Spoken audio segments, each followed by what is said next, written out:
Hi friends, welcome back to Novelty. I'm your storyteller, Mandy Rose Nichols. Tonight we're continuing on in Peter Pan. We're in Chapter 10 tonight, The Happy Home. Drinking with our story tonight, we are drinking the Pirate King from our friends at Friday Afternoon here in Seattle. It's a loose leaf black tea, and it's really a cool kind of, there's the marigold flavors in it, and there's just hints of smoke at the end. And Friday Elliott, she has what's called a synesthesia, and it allows you, it's a condition that you taste colors, sounds, words, that kind of thing. And she's taken that and used it to pair tea with books. And it's a really kind of cool use of something that life gives you. So if you're into tea, and if you're into loose leaf tea specifically, go ahead and check it out. I'll put a link down in the description. And also there's a cool interview that a radio station in Seattle did here with her just a little bit ago. So if you are ready for story time, you have your tea. I have my tea. Felicity's ready. If you have your jammies on, are you ready? Okay, let's go. The Happy Home. One important result of the brush on the lagoon was that it made the Redskins their friends. Peter had saved Tiger Lily from a dreadful fate, and now there was nothing she and her braves would not do for him. All night they sat above, keeping watch over their home under the ground, and awaiting the big attack by the pirates, which obviously could not be much longer delayed. Even by the day they hung about, smoking the pipe of peace, and looking almost as if they wanted tidbits to eat. They called Peter the Great White Father, prostrating themselves before him. He liked this tremendously, so that it was really not good for him.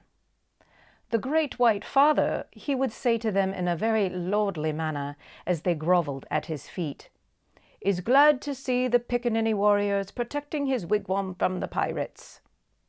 Me, Tiger Lily, the lovely creature would reply, Peter Pan, save me. He's a very nice friend. Me no let pirates hurt him. She was far too pretty to cringe in this way, but Peter thought it his due, and he would answer condescendingly, "It is good. Peter Pan has spoken." Always when he said, "Peter Pan has spoken," it meant that they must now shut up, and they accepted it humbly in that spirit. But they were by no means so respectful to the other boys, whom they looked upon just as ordinary braves. They said, "How do?" to them, and things like that. And what annoyed the boys was that Peter seemed to think this was all right. Secretly, Wendy sympathized with them a little, but she was far too loyal a housewife to listen to any complaints against Father. "Father knows best," she always said, whatever her private opinion might be. Her private opinion was that the Redskins should not call her a squaw. We have now reached the evening that was to be known among them as the Night of Nights, because of its adventures and their upshot. The day, as if quietly gathering its forces, had been almost uneventful, and now the Redskins in their blankets were at the posts above, while below the children were having their evening meal, all except Peter, who had gone out to get the time. The way you got the time on the island was to find the crocodile, and then stay near him till the clock struck. This meal happened to be a make-believe tea, where they sat round the board, guzzling their greed, and really, with what their chatter and reminiscences, the noise, as Wendy said, was positively deafening. To be sure, she did not mind the noise, but she simply would not have them grabbing things, and then excusing themselves by saying that Toodles had pushed their elbow. There was a fixed rule that they must never hit back at meals, but should refer to the matter of dispute to Wendy by raising the right arm politely and saying, "I complain of so-and-so." But what usually happened was that they forgot to do this, or did it too much. "Silence!" cried Wendy, when for the 20th time she had told them that they were not to all speak at once.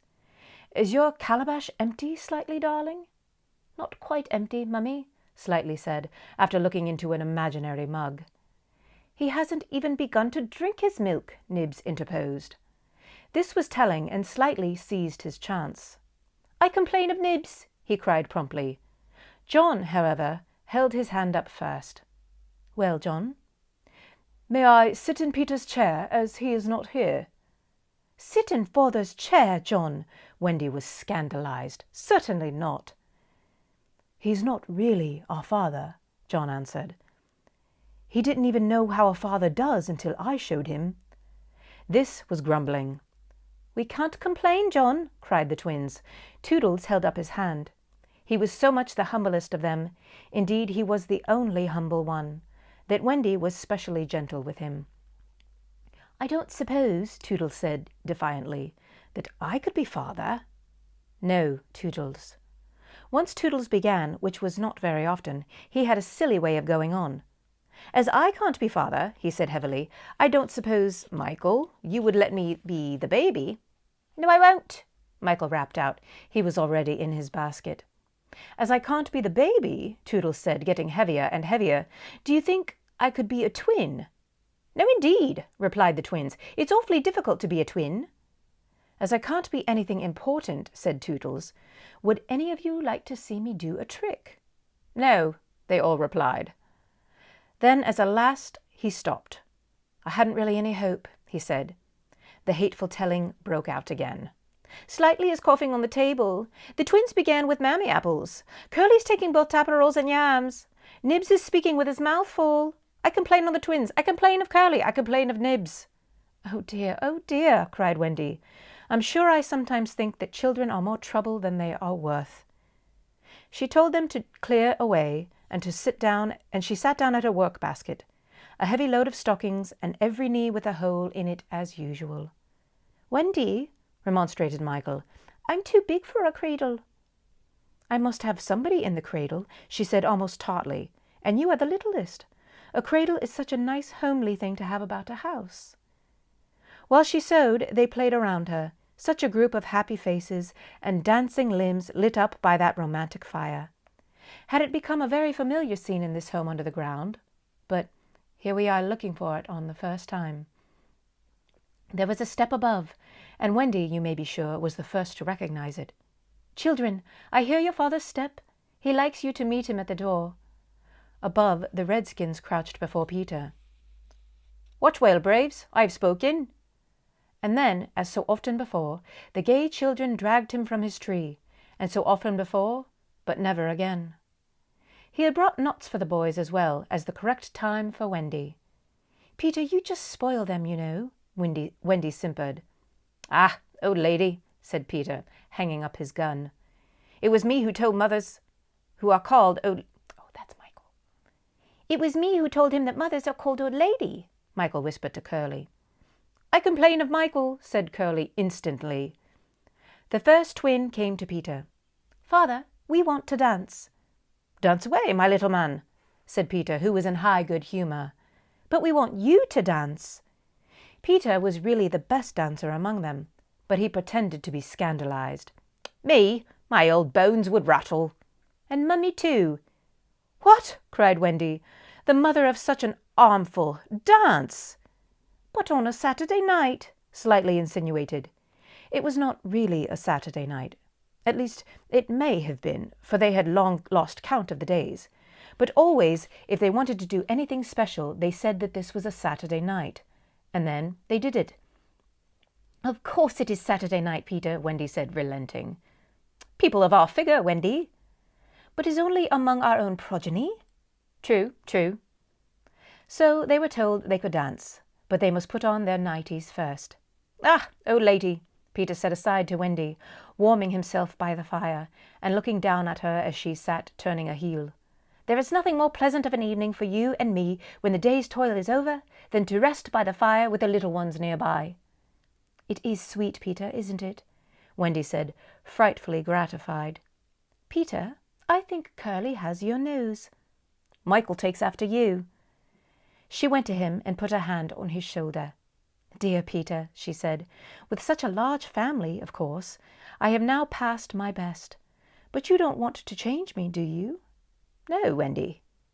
Certainly he did not want to change, but he looked at her uncomfortably, blinking, you know, like not sure whether he was awake or asleep. "Peter, what is it?" "I was just thinking," he said, a little scared. "It is only make-believe, isn't it? That I am their father?" "Oh, yes," Wendy said primly. "You see," he continued apologetically, "it would make me seem so old to be their real father." "But they are ours, Peter, yours and mine." "But not really, Wendy?" he asked anxiously. "Not if you don't wish it," she replied, and she distinctly heard his sigh of relief. "Peter," she asked, trying to speak firmly, "what are your exact feelings for me?" "Those of a devoted son, Wendy." "I thought so," she said, and went and sat by herself at the extreme end of the room. "You are so queer," he said, frankly puzzled. "And Tiger Lily is just the same. There's something she wants from me, but she says it's not to be my mother." "No, indeed it is not," Wendy replied with frightful emphasis. Now we know why she was so prejudiced against the Redskins. "Then what is it?" "It isn't for a lady to tell." "Oh, very well," Peter said, a little nettled. "Perhaps Tinker Bell will tell me." "Oh, yes, Tinker Bell will tell you," Wendy retorted scornfully. "She's an abandoned little creature." Here Tink, who was in her boudoir, eavesdropping, squeaked out something impudent. "She says she glories in being abandoned," Peter interrupted. He had a sudden idea. "Perhaps Tink wants to be my mother." "You silly ass!" cried Tinker Bell in a passion. She had said it so often that Wendy needed no translation. "I almost agree with her," Wendy snapped. Fancy Wendy snapping! But she had been much tired, and she knew little what was to happen before the night was out. If she had known, she would not have snapped. None of them knew. Perhaps it was best not to know. Their ignorance gave them one more glad hour, and it was to be their last hour on the island. Let us rejoice that there were 60 glad minutes in it. They sang and danced in their nightgowns. Such a deliciously creepy song it was, in which they pretended to be frightened at their own shadows, little writing that so soon shadows would come close upon them, from whom they would shrink in real fear. So uproariously gay was the dance, and how they buffeted each other on the bed and out of it. It was a pillow fight rather than a dance, and when it was finished, the pillows insisted to be about once more, like partners who know that they may never meet again. The stories they told. Before it was time for Wendy's good-night story. Even Slightly tried to tell a story that night, but the beginning was so fearfully dull that it appalled himself, and he said, "Yes, it is a dull beginning, I say. Let us pretend that it is the end." And then, at last, they all got into bed for Wendy's story. The story they loved best. The story Peter hated. Usually when she began to tell this story, he left the room or put his hands over his ears, and possibly if he had done either of those things this time, they might all still be on the island. But tonight he remained on his stool, and we shall see what happened. That is the end of chapter 10, friends. We were drinking The Pirate King from our friends over at Friday Afternoon Tea. If you liked this chapter, if you want to be kept up to date with more chapters and more stories, go ahead and subscribe and click the notification bell. And find us on Instagram. We're at novel__tea. Thanks for joining us here at Novel Tea, where tea brings us together and stories bind us. Good night, friends.